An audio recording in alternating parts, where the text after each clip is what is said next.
Hey everybody, welcome to the show. This is our very first episode of the Rote Reviews, and today we have actor, producer, director Nicholas Downs with us. Hey Nick. So why don't you tell, you've been on the Rote podcast before when we talked about the book that you did with Susan McNichol, and you guys took that to a screenplay, right? Yeah, we actually adapted it to a screenplay. We're still a work in progress, and we put it into film festivals and screenwriting competitions and won a couple, so it's still working. Okay, that's fantastic. Cool. Yeah. And then, so we know that part, that, and you also wrote the book, co-wrote the book that it was based on with her.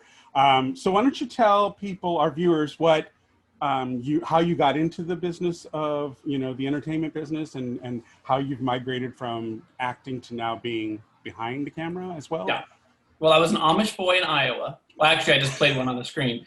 But actually, that was kind of that was you with Harrison Ford. Yes, that was me, and that was it. Yeah, right. Okay. Yeah, it was a great scene with him. Actually, I'm from Iowa originally, and I started my career there doing whatever I could, local theater and commercials, and they had a pretty big market there, especially for industrial videos and corporate videos, and so you can really cut your teeth on that. And then a movie came there called Harvest of Fire, which was a Hallmark Hall of Fame movie with the late Patty Duke. And so I got a part in that, playing one of the family members of the Amish. And then the director of that, Arthur Seidelman, we became really good friends. And he said, if you really want to pursue this, you should go to New York or LA. And I said, I don't want any more winters, so I'm going to go to LA. And so I moved out to LA not too long after that. A little bit of a segue to North Carolina to work on another Hallmark Hall of Fame movie he was doing with James Woods and Elizabeth McGovern. And so he's like, if you want to come down and work on this film, you can. And I had a bit part in it, but he was like, you work as a PA, and I just cut my teeth working behind the scenes on bigger films like that. And then I came out to Los Angeles, and he was doing another CBS TV movie with Richard Crenna, Angie Dickinson. And so he's like, yeah, I'll get you a job working on that. So he was really instrumental in getting me some of my first jobs. And they were behind the scene type jobs, which I thought was fantastic, because then when I went on sets, I realized it wasn't all about me as the actor. Nice. And so then I started to segue into acting and, just doing what all actors do. I had my Thomas Guide, which was paper format at that point, trying to figure out my way around LA and realizing how long Olympic Boulevard is. And sometimes Olympic Boulevard downtown when I need to be Olympic Boulevard Santa Monica, all those things that you learn as an actor. And then I just started to kind of go from there, and it's been a journey ever since. Very cool.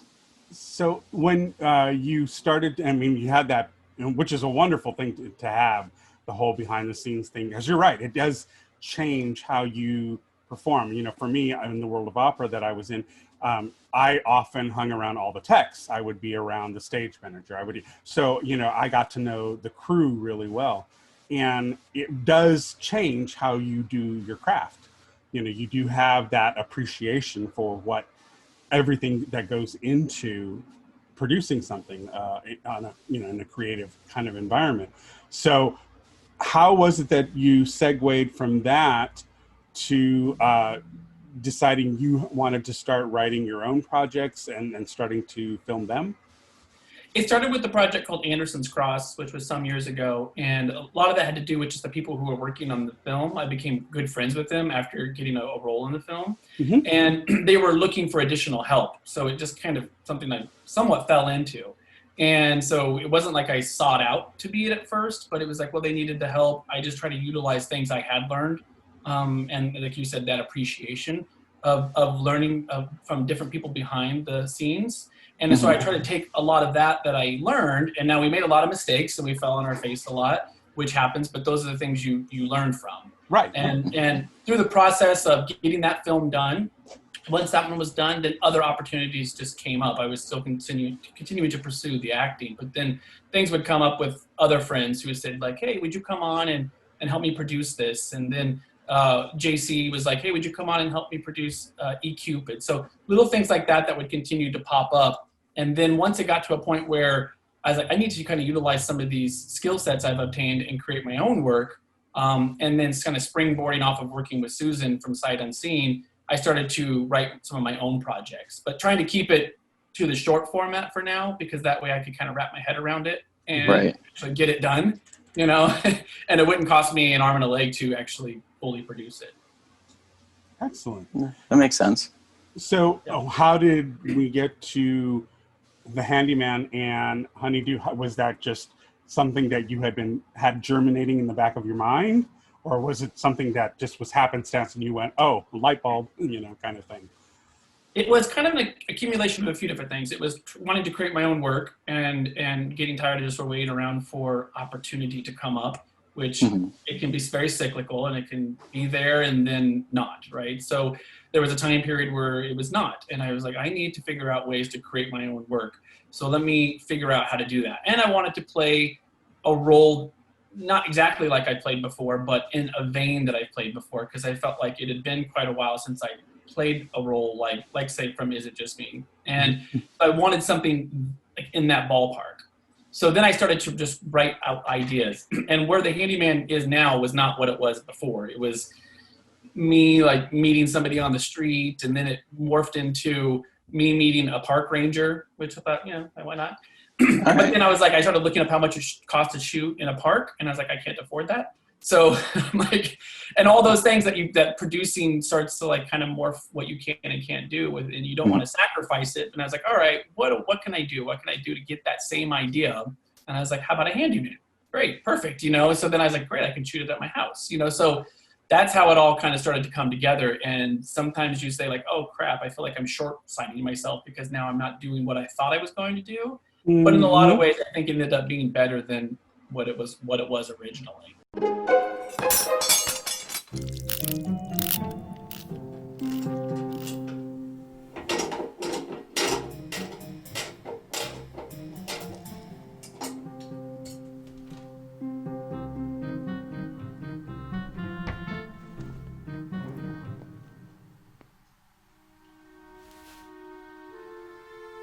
Leaky pipe. Do you own a washer? Can you help me dry this off?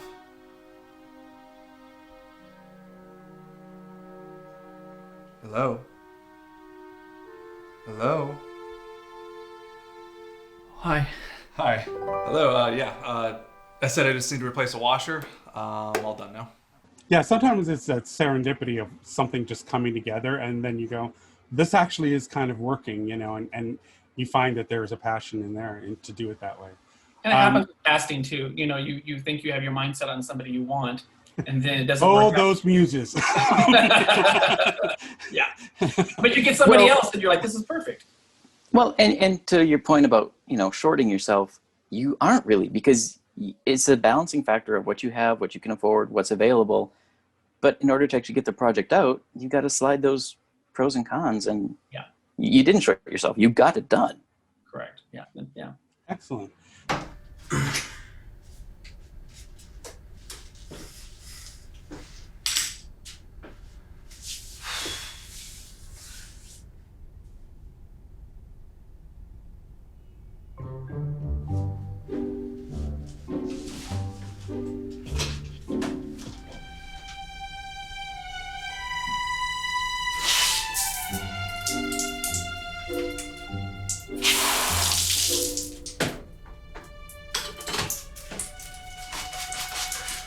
Oh, Walter!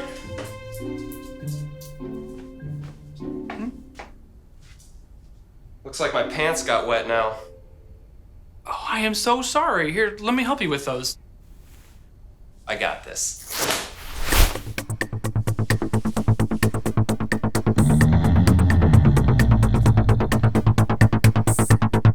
I can't believe this keeps happening. So, when you were on our show, sorry, I'm slipping dentures or something. When you were on our show on the Rope podcast, we had in that conversation that you were in Is It Just Me as an actor. So, and I had jumped up in my chair. Nobody could see it at the time because we were audio, but I jumped up in my chair and said, hey, I have that, So how did that whole thing happen for you? And was it like, in the scheme of things, because you were working behind the scenes, how did your acting part of it start to make itself more known to do the project? Yeah, so that was just a straightforward audition. My agent at the time got me the audition, and I went. And I'm trying to remember. I'm thinking about this interview we're doing today. I was trying to think of. I can't actually remember exactly, and I have a pretty good memory. I can't remember the first audition. I remember the second the callback and the chemistry read and exactly who I read with, and I read with all the characters and that are in the project. Is It Just Me? And then other actors who were going for it as well. For some reason, the first audition I don't know why it's not there, but the second one for sure is there. So I went into just for the straight traditional acting part of it. The working with JC on the producing side came after Is It Just Me? So on Is It Just Me, I was solely an actor and had that experience. And it was a role that I was looking to play. I wanted to play. As soon as I read the script, I was like, I want to play this role. This is something I've been looking for. And to be honest, I wanted to work, right? So it was a good 12 days of work, you know? Right, so right. and then working with JC on that was great. It was very collaborative, and working with the other actors was great. I went back and rewatched it this week because I knew we were doing this, and it had been a while since I watched it. And in some ways, because it's so long ago, it's almost like I'm not watching myself. I'm just watching the movie.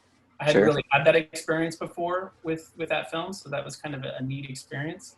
And then after doing Is It Just Me, that's then working on some stuff behind the scenes with eCupid and Steam Room Stories, the web series, and so on. That came after the fact, but that was kind of like the little seed that germinated for all that, for that relationship. Go ahead, Vance. So when you went to go audition, TLA was doing an amazing thing about trying to put gay and lesbian stories out into the world. Was that a part of it too, that you wanted to be a part of that? The distribution part of it?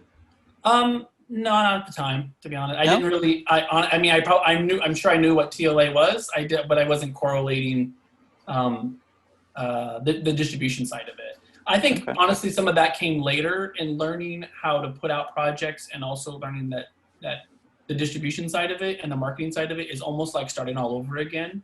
And, I think that's kind of a little bit of a short-sightedness that some filmmakers have, is they do their project and they put it out and they're like, oh, well, it'll just take care of itself. And it's like, that's not how it works. And I didn't really learn that until, I would say, because I learned it a little bit before with Anderson's Cross, but it was still kind of where a lot of mistakes have been made. But it wasn't until after Is It Just Me and working on a web series, where I worked on other web series where someone will put out 2 or 3 episodes and assume that it's going to collect a fan base. Right.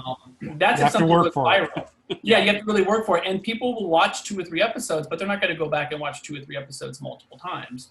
They're going to watch 2 or 3 episodes and then be like, okay, what happens next? Right. And then you have to continue to keep feeding the beast and keep on marketing and pushing. And so this whole side of distribution and the marketing end of the distribution, whether you do it yourself or even if you work with an actual distributor like TLA or Deku, you have to really do so much of it yourself. And so you have to really push in that vein, how did you approach for Honeydew List and the Handyman? What were you seeking for distribution, and have you put him in short film festivals, and what's been the response? The response has been really good. The Handyman came out first, and it came out at the end of last year, but I had previously done a year-long festival run with it, and it played in over like 20 film festivals and won an award out of North Carolina, and it played all over the world, Germany and China and not Russia, India, and it played all different kinds of places. The temperature of where things are right now with the festivals is completely different this year due to COVID. And I had already made up my mind before that Honeydew List was going to be distributed early. So rather than waiting an entire year of doing the festival run, back in November, I had worked it out with Deku to release it this year. And then if any festivals wanted it, they could still play it. They're a little bit more lax when it comes to short films being out to the public.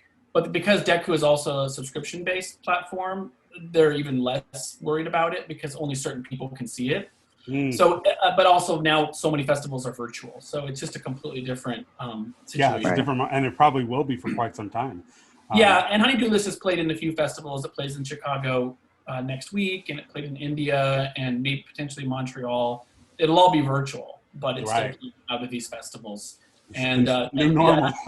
That's the new normal. And with the Handyman, I had a contact through TLA, and he, I think he said he contacted me and he said, hey, I've heard about your short film. Could you send it to me? And I didn't know if TLA was going to originally, be interested in distributing it. I knew of Deku, but I didn't correlate that there was they are separate entities, but that there was a connection there. Mm. So then he reached out and he said, well, can I send it over to Deku? And I was like, sure, okay. So then that's how that relationship happened. Then they reached out to me and said, we want to distribute your film.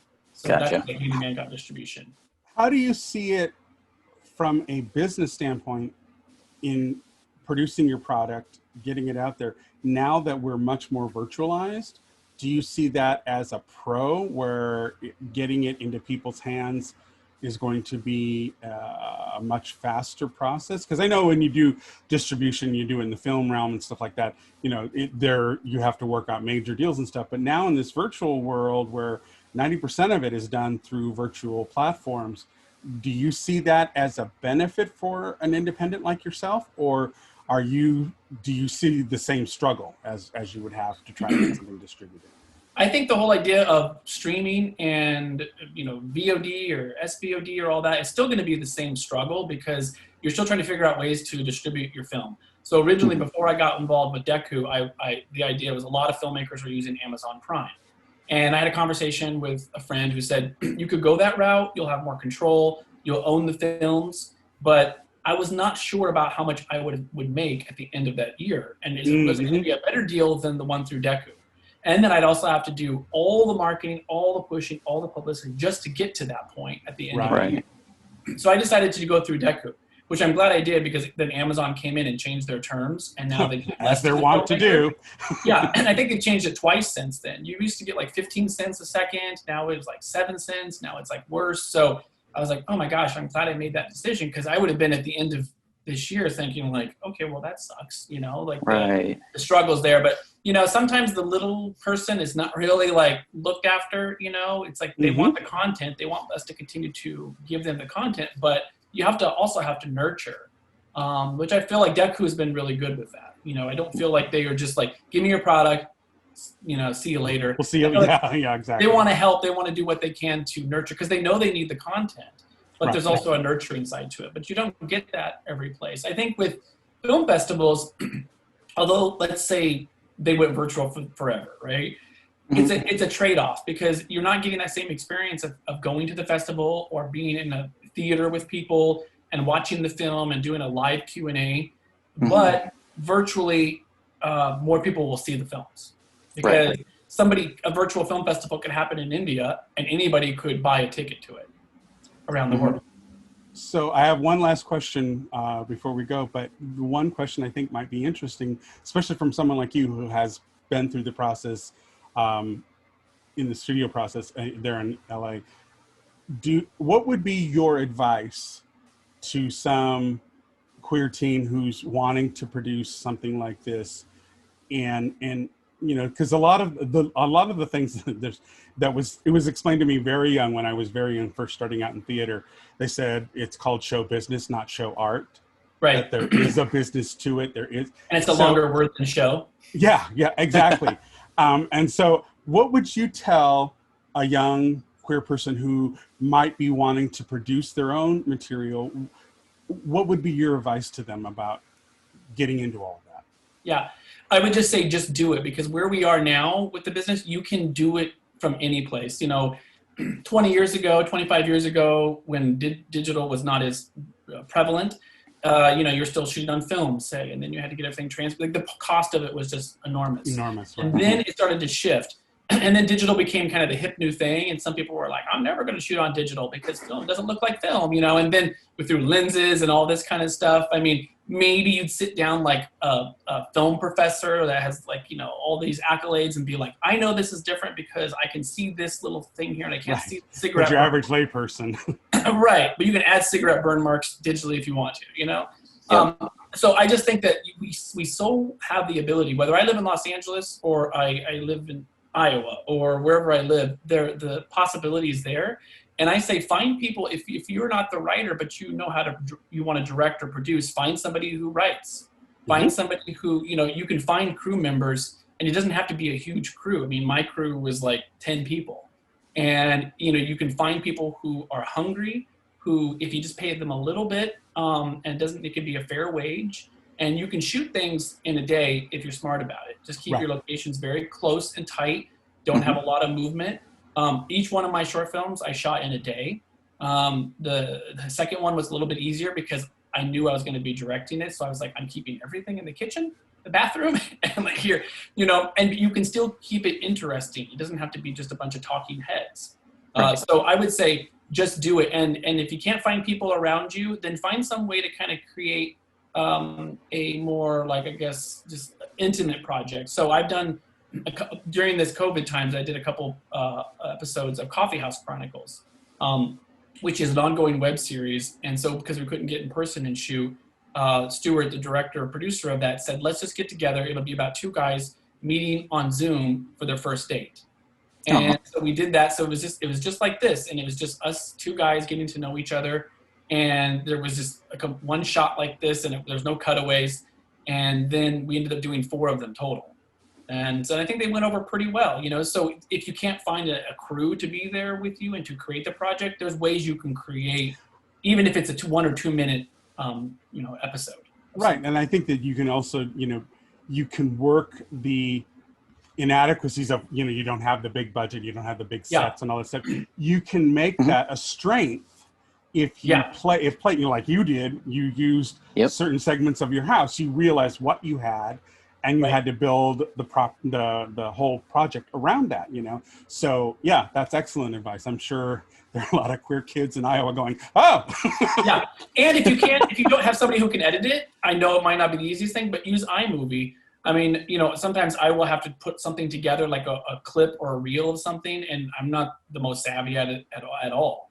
But I'll throw it into iMovie, and there's quite a bit you can do there if you can't shop it out to somebody who can edit it, you know. And there are, you know, decent editors out there if you are inclined to want to do it. I know DaVinci Resolve is free, so, and that's a industry standard, you know, editing platform. So, you know, there are options out there for you to, if you want to increase your tool set.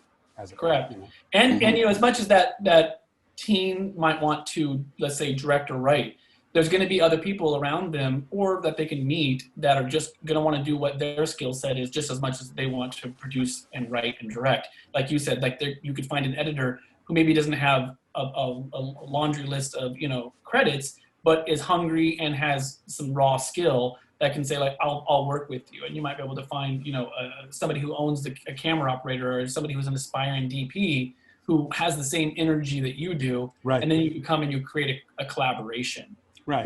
And I think, I think that is a big benefit. I know, like, when my daughter was in film school at San Francisco State, you know, sometimes the people that they got were, you know, legit actors who wanted something for their reel, you know, so you can. That's how I started out. That's how I started out. Yeah, a lot of student films. You know, so you find those people too, and sometimes, you know, if you have a university in your area, that's a good place to farm some of these kids to help you out, you know, because they'll want to include it in their reel and say, I was on this project, you know. So just find some hungry people. Yeah. Yeah. All right, Nicholas. Well, thank you so much for being in our first episode. You know, we are really thrilled about your 2 projects that we have out for Handyman and Honeydew List. We will be doing a review of Is It Just Me and the 2 works. So we invite you to come and take a look at that when it goes live. From all of us here. Oh, did you have something, Vance? Well, just where should people go to follow what you're working on? Oh, well, yeah. I do a lot of my, I'm not the most savvy social media person, but I'm good enough, you know. But I do a lot of my postings on Instagram, which is just Nicholas Downs Actor. And then on my Facebook, which is Nicholas Downs. I think it's just that. You can just search for Nicholas Downs, and I tend to do a lot of postings there. Perfect. All right. Well, again, thank you for being on the show. We are really looking forward to doing the review of the works, and we wish you nothing but the best in what you're going forward with in this new normal, you know, so fingers crossed. Yes, absolutely. Well, thank you so much. It was an honor, you guys. All right. Thank you. We'll take care. Talk to you soon. Right, take care. Bye. Bye.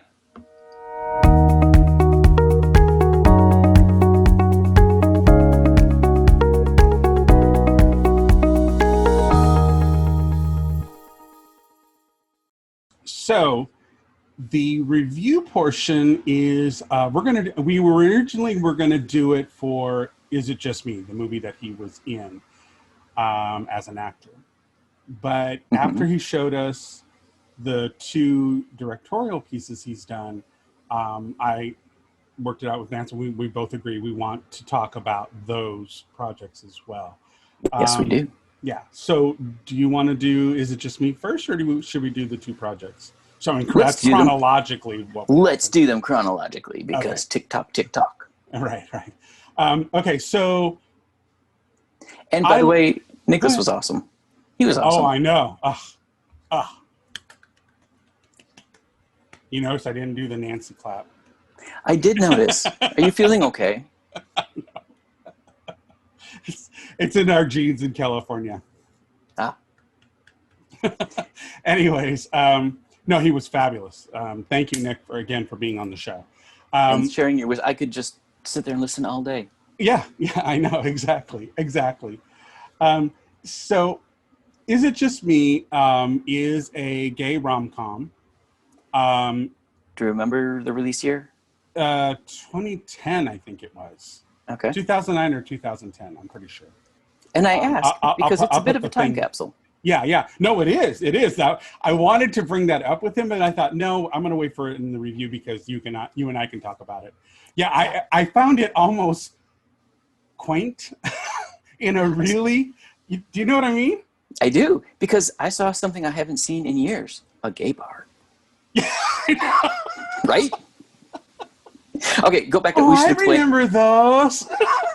Explain the film, and then we'll get back to me. Yeah, okay. So it's a gay rom-com that deals with a young gay man who has pretty much lost all hope of finding the one.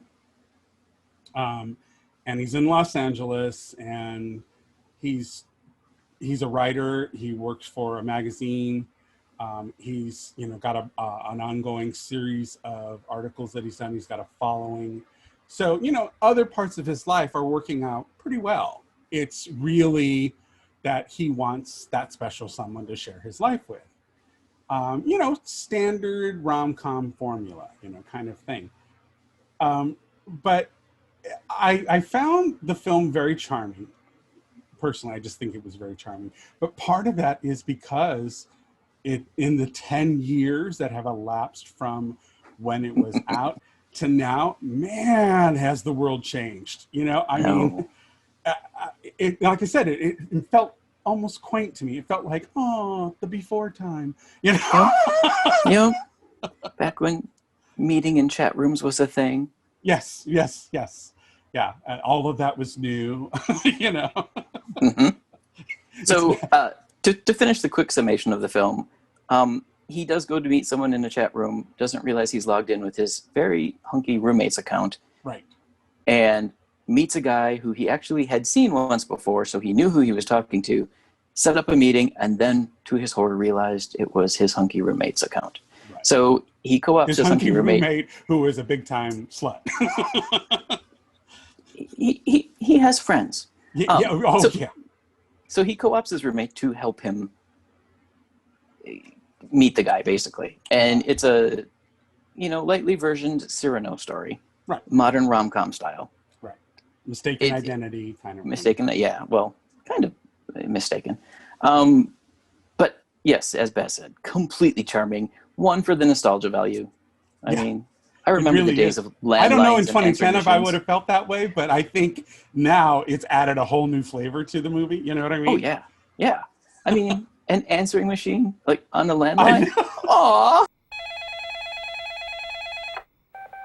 Hi, this message is for Blaine. I'm sorry to call so late, but I'm glad I got your machine. I apologize on behalf of our subscriptions department, but I'm calling to offer you a job. My heart. And the young'uns be going, what the hell is that? What's an answering machine? I've never heard of that. What's that thing that they're pushing buttons on? Yeah. But yes, very, very charming with a great cast of characters. Yes. The love interest roommate, by far, older gay male who has taken in a young gay renter. He is a riot. Yes, and what's fabulous is, when I showed it to my husband, we had probably seen my big fat Greek wedding like a few weeks before, I went, "Oh, it's Rodney." Taste this icing. It's like angels dancing on your tongue. What do you say? I'm not that hungry, but thank you very much. Are you kidding me? I spent all day baking these little delicacies to amuse a palate that has never known perfection, and this is the thanks I get. Tossed out like an old shoe. All right, no, fine. Oh, please. Donatella, you're having cupcakes tonight, darling. I would love one later on. Well, maybe. Maybe.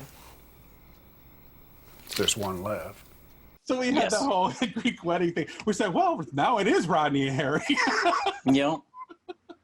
So, yeah, but he was fabulous in it. I like really good, solid character actors who you've seen in other works, but it's always nice to see them play a new flavor, you know, and that I really, really did love his portrayal of in that one. I mean, I know so many men that were like that. So it's, you know, it's oh yeah, you know, so it's Donatello's made a poo. Yeah. Donatella. And as Nicholas said, he got to play the character he's been wanting to play at that time. Right. Well, because we've always wanted to, you know, as queer people, we've always wanted those kinds of films that we know are formulaic, we know will have a happy ending, but there is a sentimentality. Huh? You've always wanted to be the princess. Admit it. Yeah, right. Yeah, I so want to be the princess.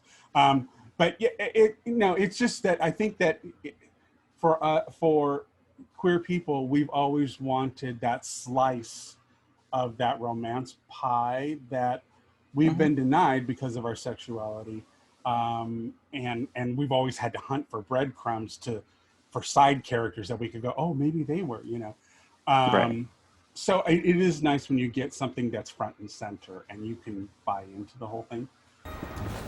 Hi, can I get a double decaf latte with skim milk, extra foam, and it extra hot?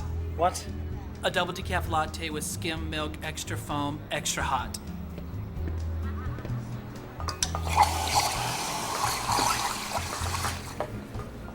Maybe $7.50.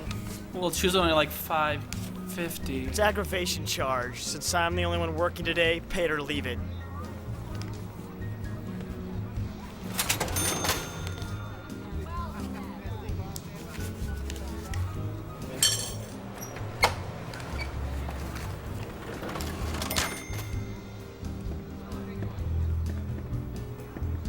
Hi. Could I have what he ordered, please, or is this too much trouble? Well, no, not for you, honey. You can have whatever you want, however you want it, wherever you want it.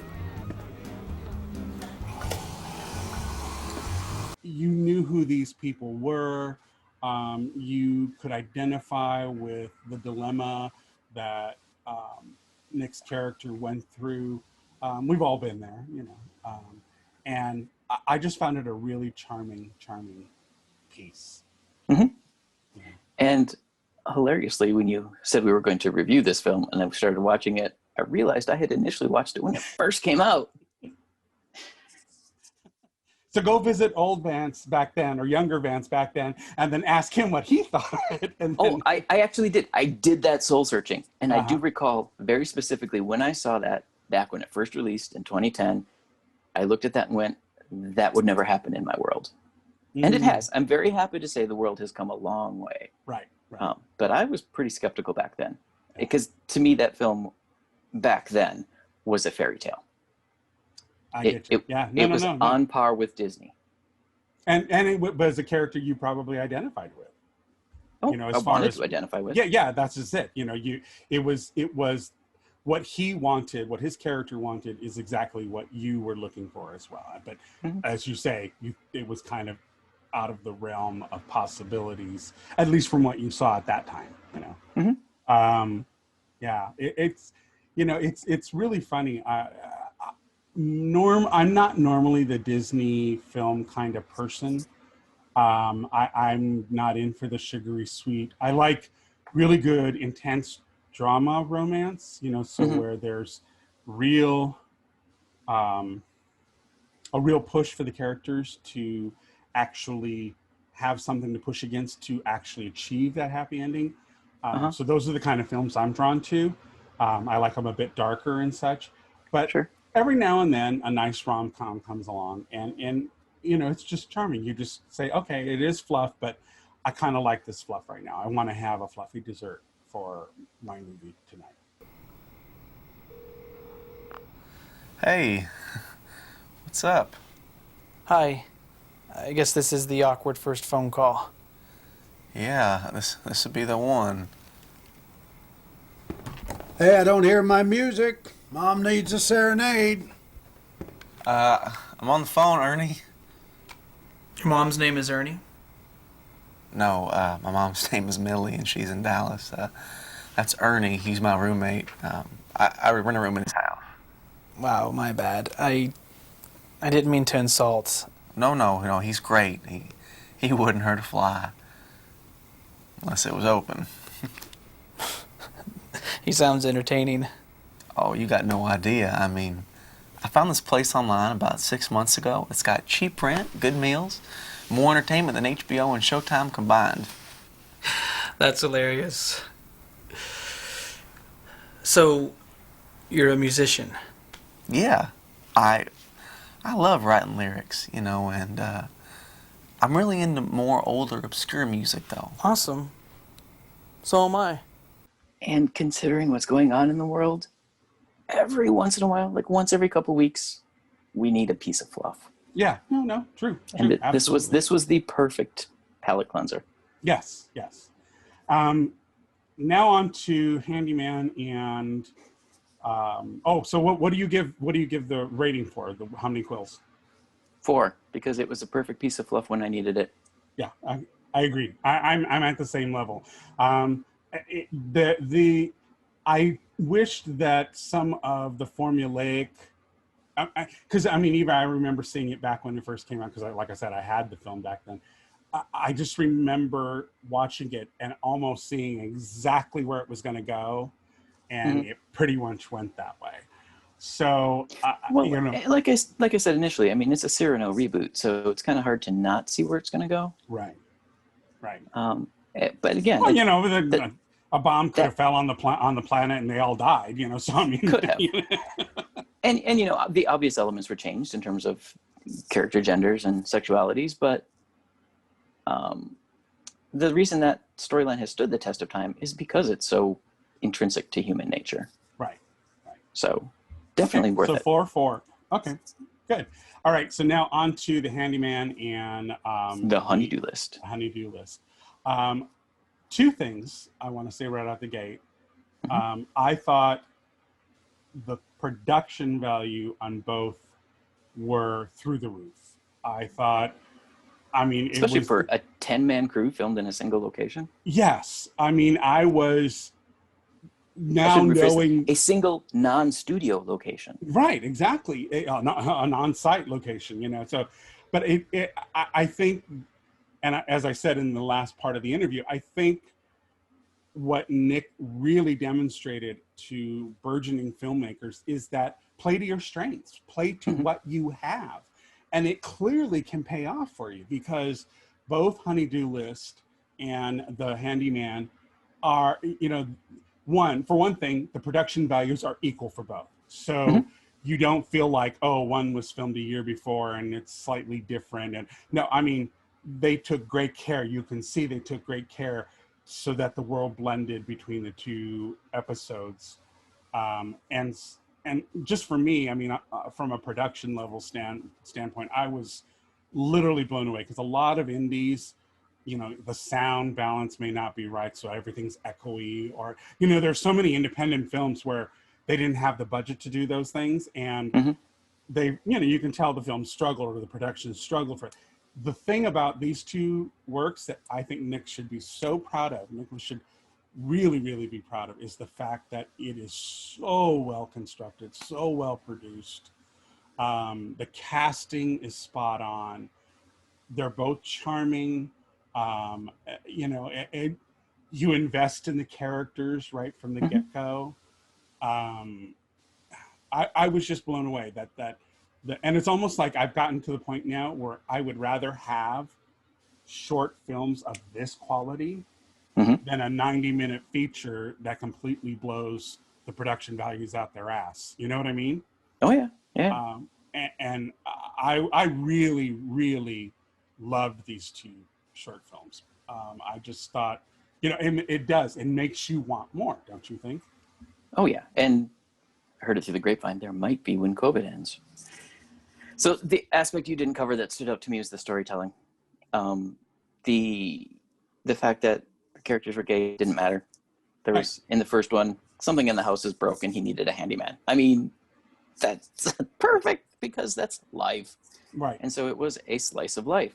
It was just a slice of life that had some happy points at the end. Yeah, right. Well, I also like the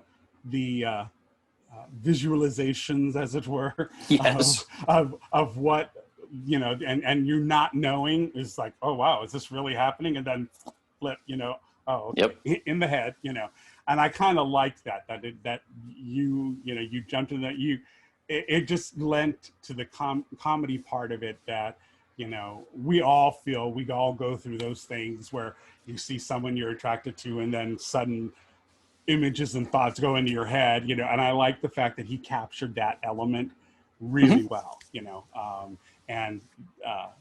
so I really love both of them. I give them both 5 quills, easily. Yeah, me too. If I could sneak in a 6th one, I'd do it, Well, and the second one, the Honeydew List, is making a circuit of some of the film shows, and keep an eye out for it because it's your chance to catch it. Yeah, absolutely. Highly recommend. 2 really wonderful projects. So good job on you, Nick. Well done. Yay! Round of applause. No. All right, folks. So that'll wrap up this episode of Wrote Reviews.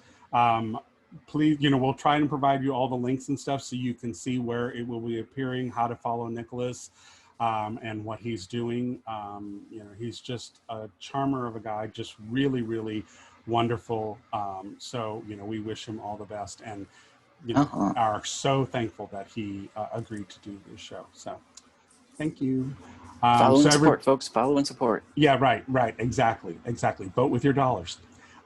Remember to like, subscribe, and tell your friends about the channel. We'll post the links below for people to follow us and to refer us out to their friends. Be kind to each other. Wear a mask. Vote. Wash your hands. Vote. Vote. Vote. Go vote. Vote. And not that this needs a lot of promotion, but if you're curious about voting and such in your state and where things stand, Colbert is actually putting together state by state how to vote videos. Yeah. So while he has no affiliation with this show whatsoever, it's an amazing resource that is current and updated as things change. Yep. And unfortunately, we do have to watch as things change because yes, the Republicans are out there working their voodoo magic, and we need to combat that at every turn. So, and I will do a plug out for Lincoln Project TV. If people are really interested in keeping up on what's going on, listen to the former Republicans who used to be in that camp, who used to work those rounds, because you get a real solid idea of where things are because they know how it works on the inside. So I highly recommend that you catch them. They're on YouTube. They broadcast 3 times a week live, but you can also catch the stream afterwards as a video. So highly recommend that as well. So be kind, take care of yourselves, wear a mask, vote. Wash your hands. Yeah, wash your hands, and tell your friends all about us, okay? And we'll look forward to seeing you next week. Thanks.